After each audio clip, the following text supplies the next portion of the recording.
Naghanap pa ako ng bahay na malilipatan. Kailangan ko ng privacy. Ngunit ang anumang bahay na may privacy ay hindi isang bagay na magiging komportable ako. Nilikha ito ng sikat na aktor mula sa simula at ipinaliwanag kung paano nabuo ang ideya ng isang farmhouse sa mga pangungusap na ito.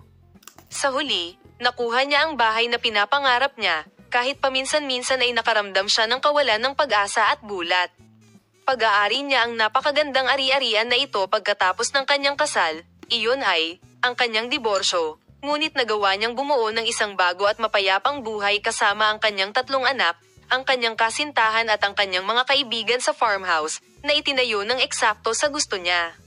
Sinusuportahan siya ng kanyang dating asawa at ipinagpatuloy niya ang kanyang masayang buhay. Ang sikat na aktres na ito ay si Tugba Buyek Usten, na nasa agenda muli sa kanyang komplikadong pribadong buhay, na kasalukuyang nasa yugto ng diborsyo kasama ang kanyang pangalawang asawang si Engin Acurek, ay nasa listahan din ng mga aktor na pinag-uusapan sa suporta.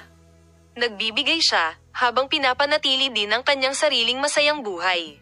Ang nakasisilaw na bahay ni Tuba Buyek Usten at napakagandang buhay ay kabilang sa mga pinaka-pinag-uusapang sandali sa social media. Ang ganda ng bahay na may private reading room dahil mahilig silang magbasa ng 2 niyang anak ay patuloy na nakakabighani. May vegetable corner din pala sa farmhouse ng sikat na aktor. Sa pagsasabi na lalo siyang mahilig sa mga halamang gamot, si Tuba Buyek Usten ay nagtatanim ng thyme at repolyo sa kanyang malaking hardin.